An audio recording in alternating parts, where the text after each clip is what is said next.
everyone, and welcome back to another episode. So, firstly, I want to apologize if you notice that I sound a little bit congested or nasally. If you're listening to the video, then welcome to my office. I have tried to organize. Let me just put my headphones on just so I can make sure that the sound is good because I actually already recorded this once, and Olivia then listened to it to edit it, and she was like, Monica, your microphone wasn't plugged in. I'm like, yep, we love that. Okay. Anywho, so I actually have bought like a second contraption.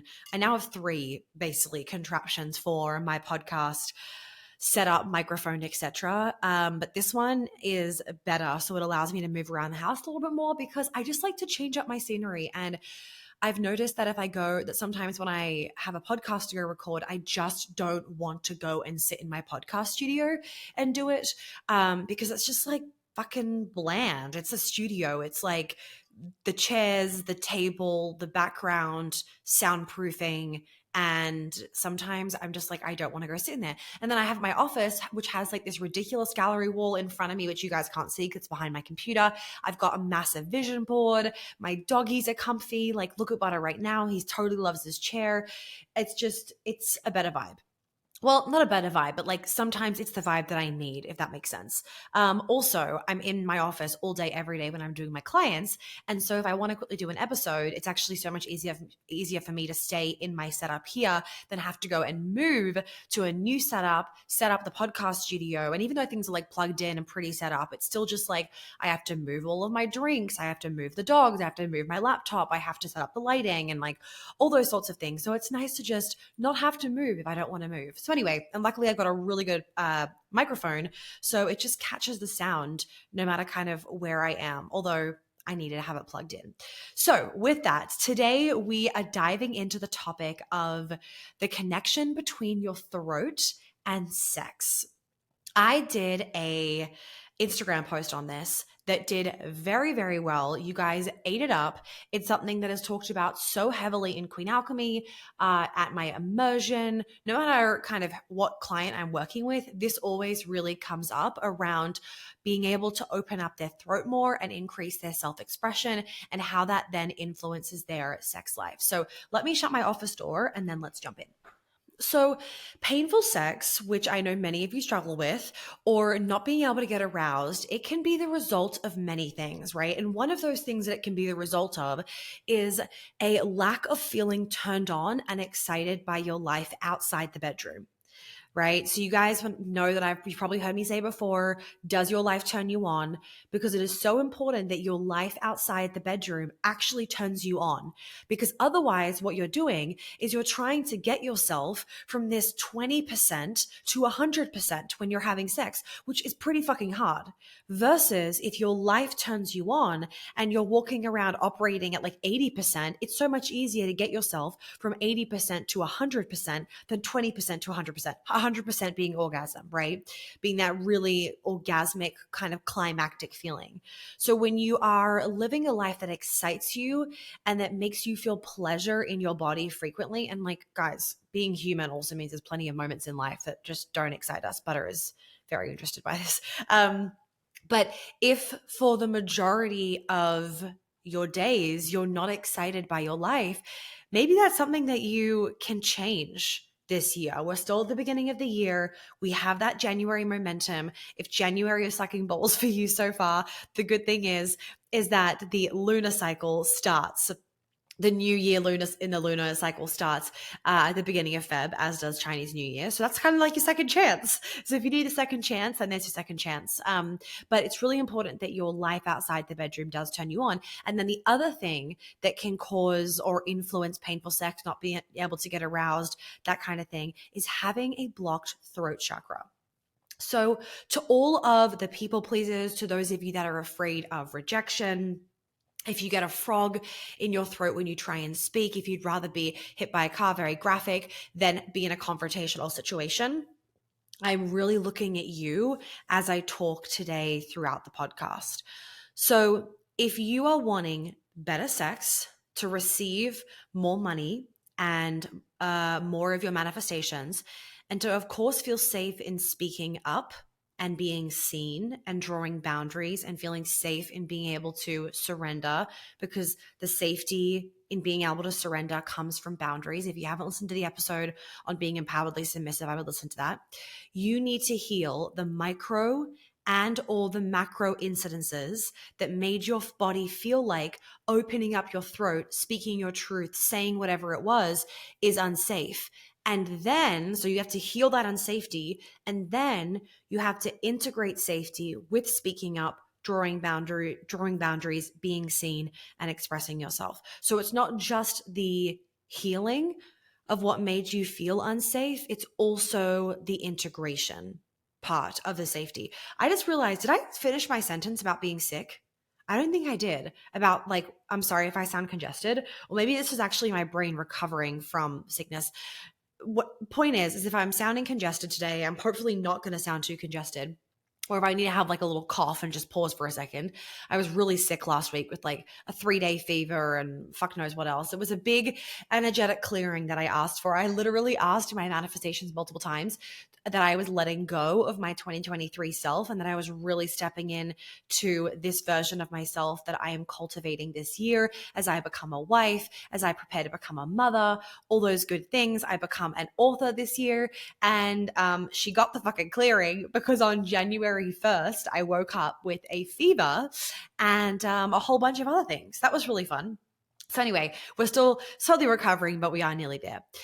So firstly, you need to heal back to what we're talking about. Firstly, you need to heal what's causing your throat to feel like it needs to close itself off and that it's unsafe to speak up, and then integrate that safety with speaking, drawing boundaries, being seen, and expressing yourself.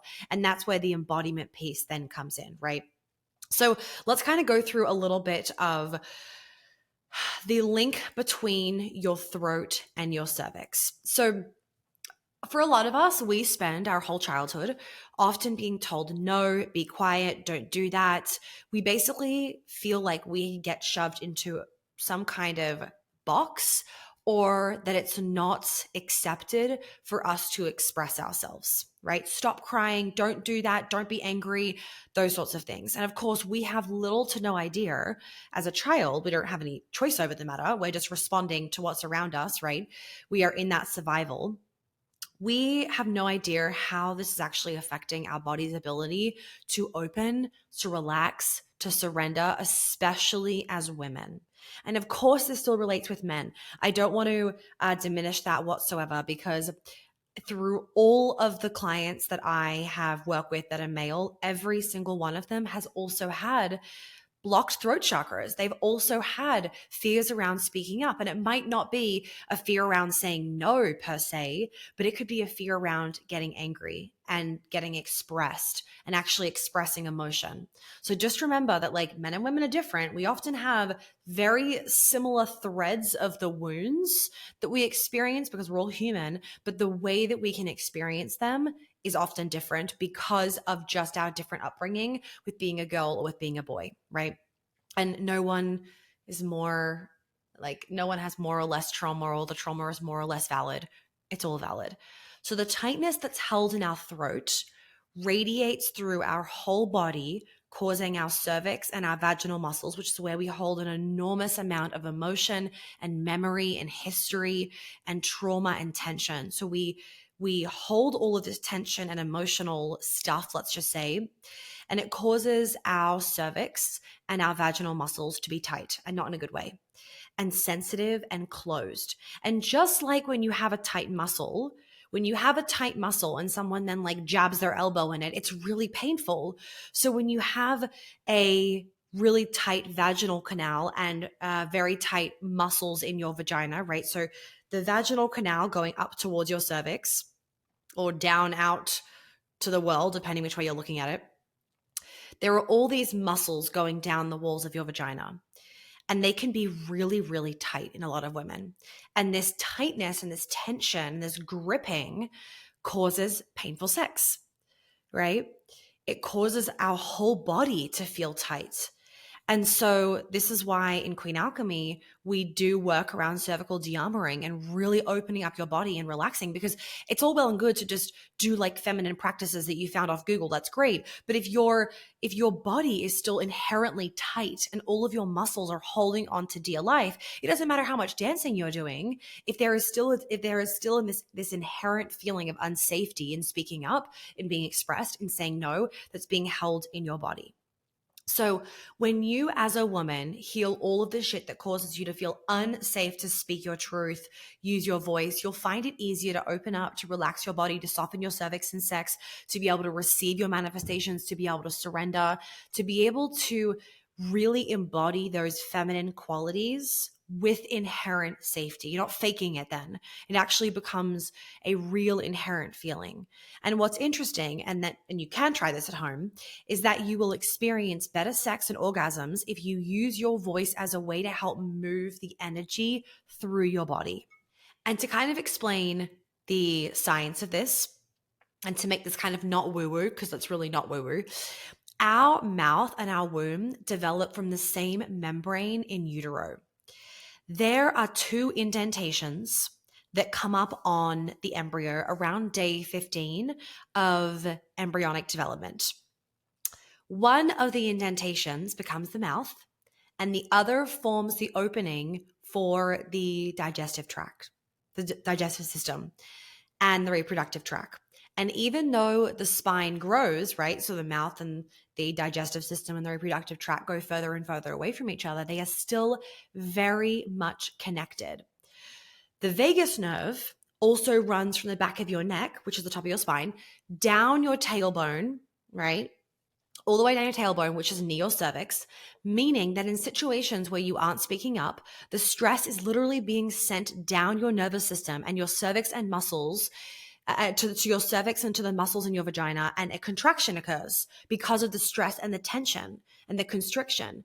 And these constant moments of tightness from fear, whether, or like stress or whatever it is, whether it's an actual dangerous situation or whether your amygdala is just overly sensitive, which isn't a good thing, and therefore sending off danger alarm bells when you don't actually need to be going into fight, flight, freeze. It doesn't matter whether it's actually dangerous or just perceived danger.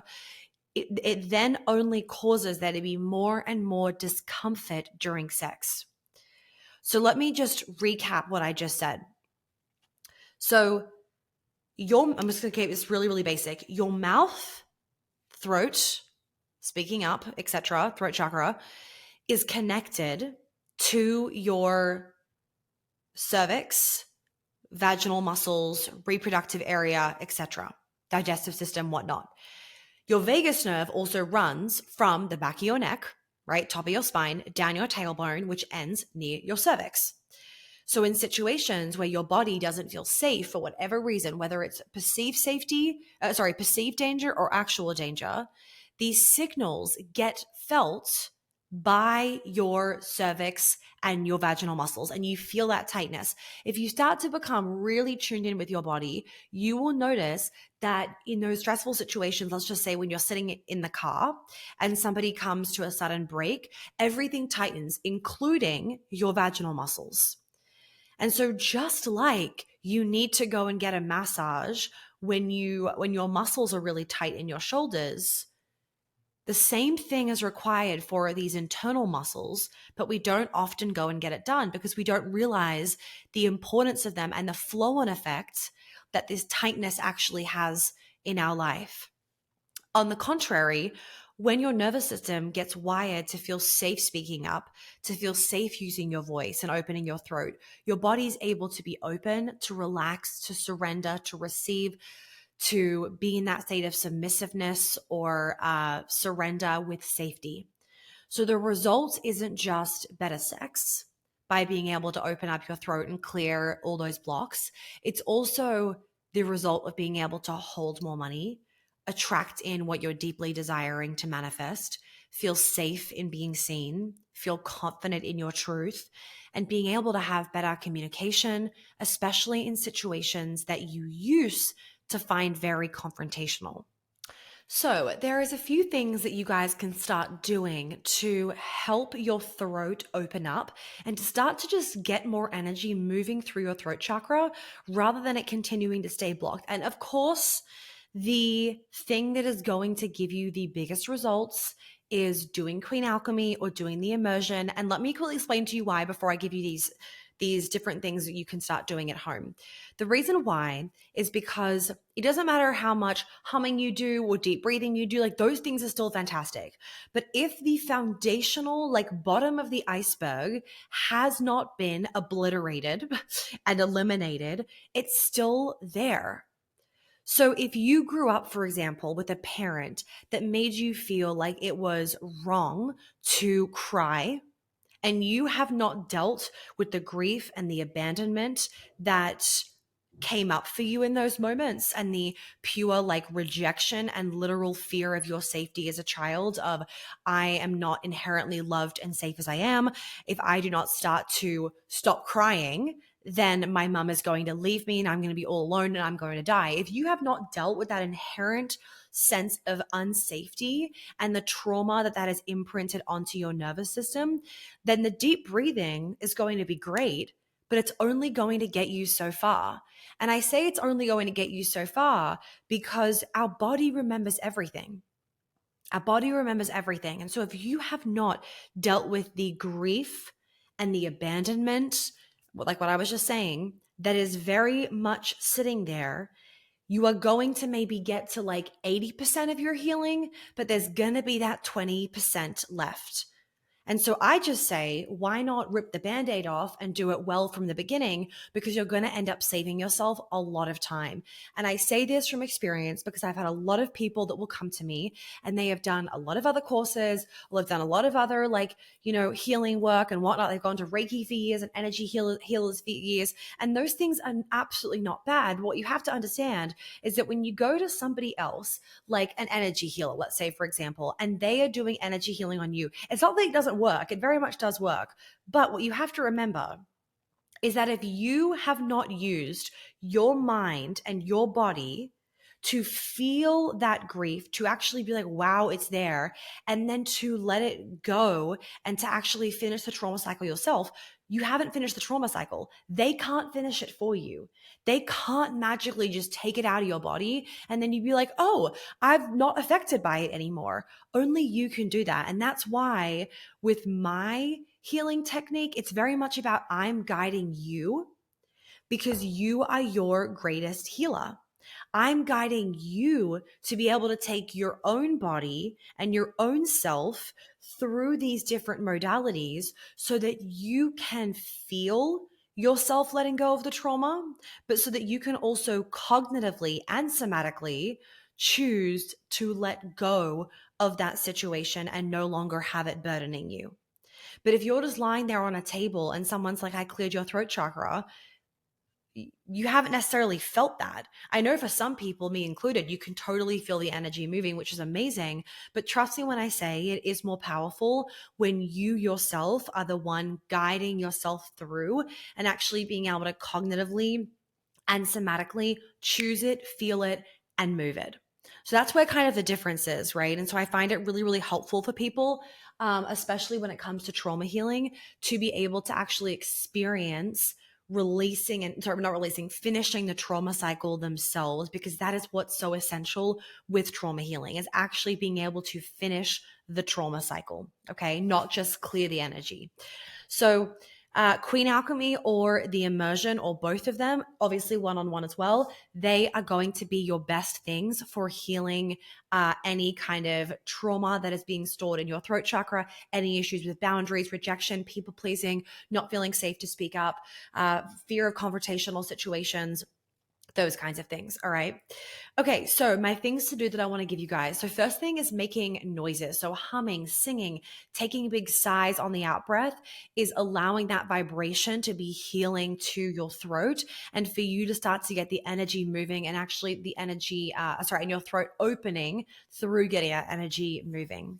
The next one that I said before was practicing deep breathing. So really making sure that you are breathing in and out and your chest is not rising, breathing in for 4, breathing out for 4, 4, or breathing in for 4, breathing out for 5, breathing in for 4, breathing out for 6, really slowing down your breath and actually giving yourself time throughout the day to just pause and breathe. Something that I've said to plenty of you before is when you go to the toilet and you're sitting on that loo, whether you're escaping from your children or whether you are taking a break and going to the bathroom at work, it doesn't matter. That is your chance to do some deep breathing. I'm not joking. If you tell me that you cannot fit in literally 1 minute to just pause and do really, really deep breathing, we have an issue.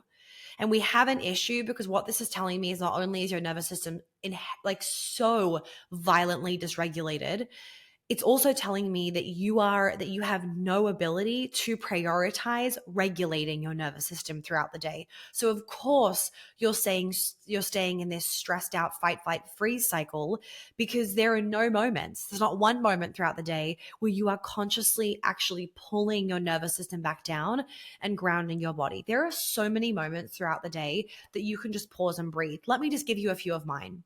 Brushing my teeth, on the toilet, like I was saying before. When the kettle is boiling and I'm making a cup of tea, I will stand there and I will just breathe. When I take the dogs outside and I need to be kind of quick because I have to go to my next appointment or whatever it is, I'll let the dogs out. I'll go out there and I'll just stand there and watch them, slowly deep breathe, and then I bring them back inside. When I'm making eggs in the morning for us, when I'm making our breakfast, I'm in the kitchen. Maybe I'm tidying up a little bit. I'm doing it nice and slowly and I'm breathing at the same time, or I'm standing there just literally watching the eggs cook. I'm breathing. When I'm in the car, breathing. When I'm at the checkout at Whole Foods and I'm waiting for them to bring up my stuff, I'm breathing.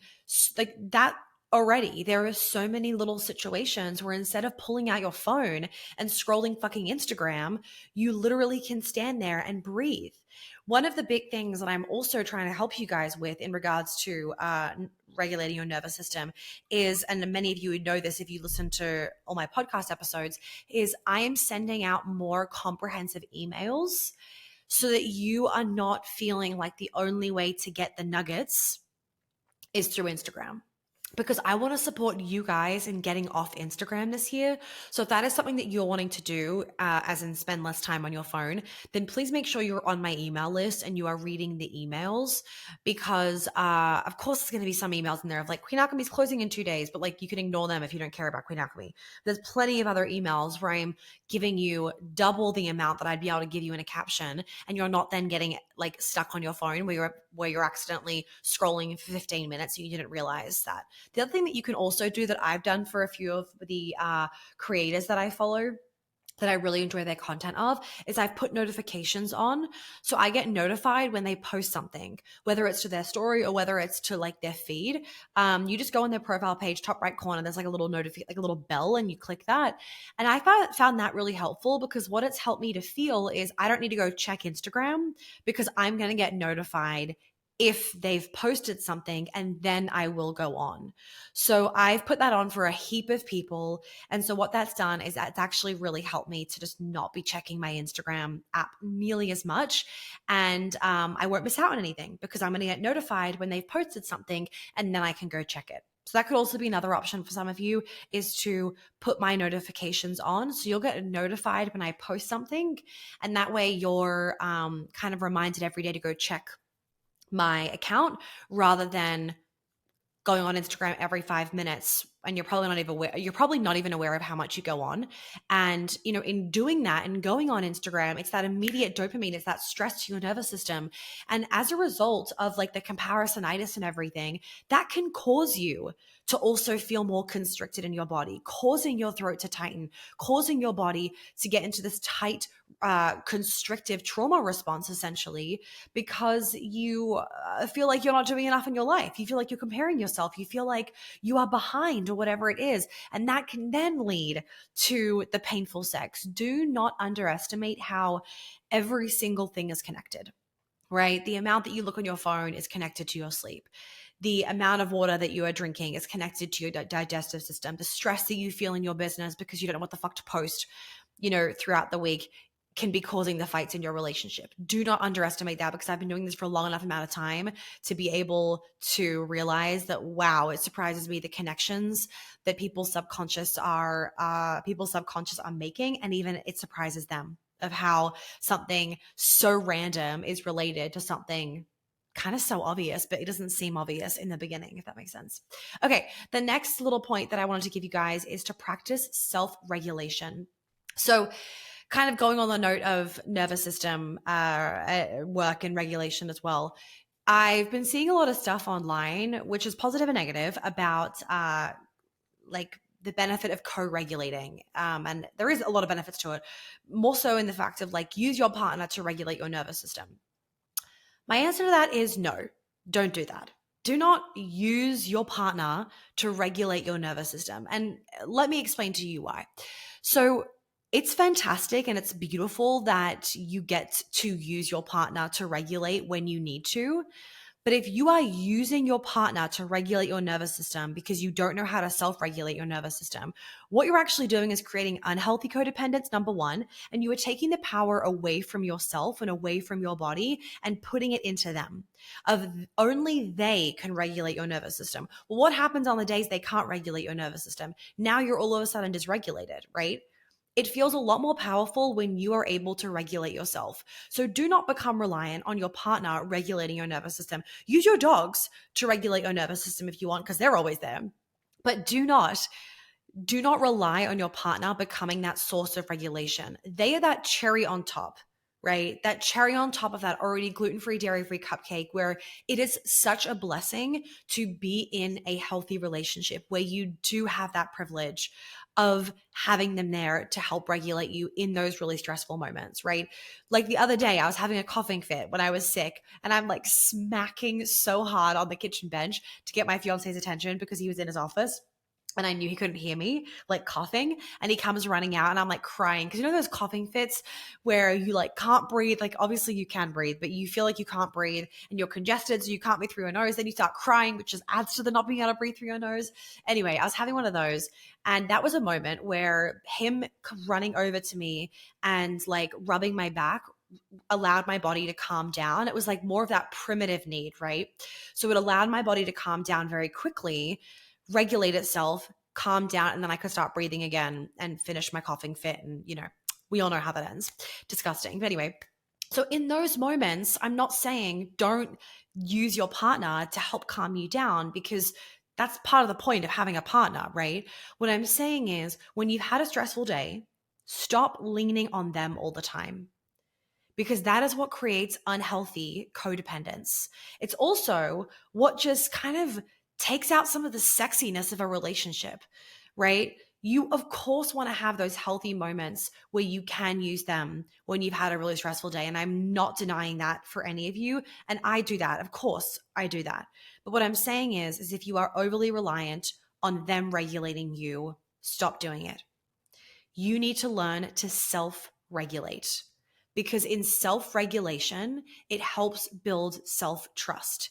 In self-regulation, it helps build self-confidence. And like you have your own back, especially if you grew up in a situation where you were the one always having to regulate your partner, your parents, or you felt like they didn't know how to regulate you. You felt like you constantly were being betrayed by your body, whatever the situation was. The best thing that you can do to help reconnect with your body is learn to regulate yourself and not rely on somebody else to do it for you. Because like I said before, and I'm going to say it again because it's very important, if you constantly rely on somebody else to regulate you, you are outsourcing your power to them. So like I said, it's not never, it's just for the vast majority of time, you want to know that you can self-regulate, but sometimes you don't want to. And therefore, when you don't want to, you got them. All right. So self-regulation is really important because it helps build that inherent sense of safety, which is then going to help your body to feel safe, to be able to speak your truth, to say no, to put your foot down, to deal with rejection, to open up thy throat. So like I said, co-regulate with your doggies, and only sometimes co-regulate with your partner, but don't obviously like start overthinking it and being like and overanalyze yourself with it. That's not going to help either. Okay. And then the last step is obviously to work with me. whether it's joining the next round of Queen Alchemy. The next round of Queen Alchemy closes on January 25th, so very, very soon. So if you haven't filled in your form, please make sure that you fill in your form, because it literally closes. Hold on, I'm checking right now. It closes, yes, next Friday. So if you haven't filled out your form, that's really imperative for you to do so. And then the other option is, if you love in person, to come to my immersion. If you are new to following me or listening to the podcast, go back and listen to some of the recent episodes that I did. I talk about the immersion a little bit in there as well. Do not forget that this very well may be the last immersion for the next couple of years, just because I'm planning to be pregnant next year, and I don't know how that's going to affect my ability to do an immersion. Okay. So we have one in New York, we have one in Paris. I'm so fucking excited for them. All the details are on the website. It's currently waitlisted. The tickets are reopening in March, but you can put your name on the wait list. You can put the money aside so you're ready to rock and roll. Put the dates aside in your calendar, and you'll be able to buy your ticket in March when we open them again. Okay, so I hope that you guys learned a ton in today's episode, and that you are ready to start to be more vocal in the bedroom, because like I said, and do not miss this little tip that I said to you guys before, actually opening up your throat and being more vocal and making more noise in the bedroom is going to help you to have better orgasms and have better sex, because that opening up your throat opens up your cervix as well. So instead of being quiet during sex, stop. Be loud, express yourself, speak, moan, become animalistic, whatever it is that you want to do. But I cannot stress to you enough and explain, and I can't even think of the word. Point is just trust me on this. If you are a quiet mouse when you have sex, start to become a lion. Start to become a lioness. Let that roar out, because it is incredible how when you open up your throat, and when you have that energy running through, it allows your body to open up more, for him to go deeper, for you to be able to experience more pleasure. You get the gist, right?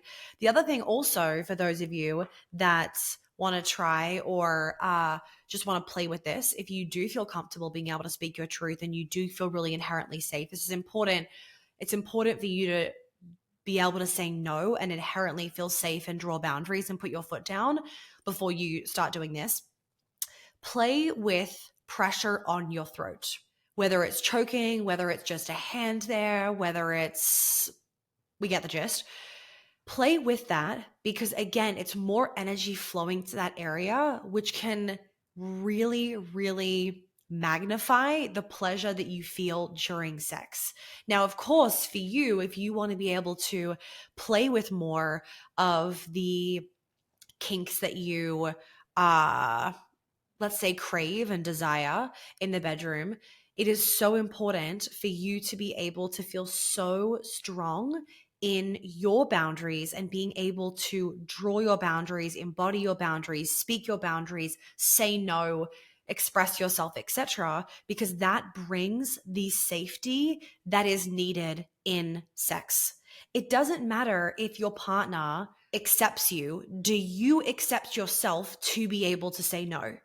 You could be with the most beautiful man, but if you don't accept yourself in saying no, you're not going to say no. And then you're not feeling 100% safe. And it's not actually his fault, right? Safety isn't just about him, ladies, or men listening. It's not just about you. It's not just the man's job to make the woman feel safe in sex, in the relationship, in life, whatever. It's also your job. You can make yourself feel safe. You need to have that sense of safety in order for you to be able to even fully receive his safety. So even if he's doing all the things to make you still feel safe, even if he's doing all the things to make you feel safe, but you still are having painful sex, you still can't express yourself in the bedroom, you're still struggling to be able to release your emotions, whatever it is, it might not be him. It might be you. So don't just blow him off. Don't think that it's his fault. Don't think you're not compatible. Don't think the relationship is doomed, or he's actually a narcissist and your intuition is telling you maybe, but also maybe not. Maybe it's because you've never felt safe. Maybe it's because people have always left you, so you're waiting for that to happen. Remember that in anything in relationships, you have a role to play in it. Even if he's been a dick, you still have a role to play in it. And when you realize that, when you actually accept that and get your ego out of the picture, it becomes really helpful and productive because it allows you to get honest with what was my role in this situation. And maybe that role was only 10%, but there was still a role. And so it feels good knowing you can clean up your bit. And then if he's not cleaning up his bit, you've done everything you can. But too many women don't clean up their side of the street. They put it all on him. And it's like, it's not all him. It's also you, right? If you're in a partnership, you got to do your bit and they have to do their bit. All right, I will see you guys next week for another juicy episode. If you haven't left a written review, please, please, please do so. All you have to do is just go on iTunes on like the podcast thing, the podcast app, leave a little written review, sharing your thoughts, send a screenshot to media@monarchyateshealth.com. And I have a meditation that you cannot get anywhere that I will send to you as a little thank you. And as usual, I really appreciate it when you guys share the podcast on your Instagram stories. It goes a really long way in supporting the show, and with my book coming out and everything this year, I really, really, really want to get this podcast into the hands of more people. So I appreciate all of you that have already supported, and please continue to do so.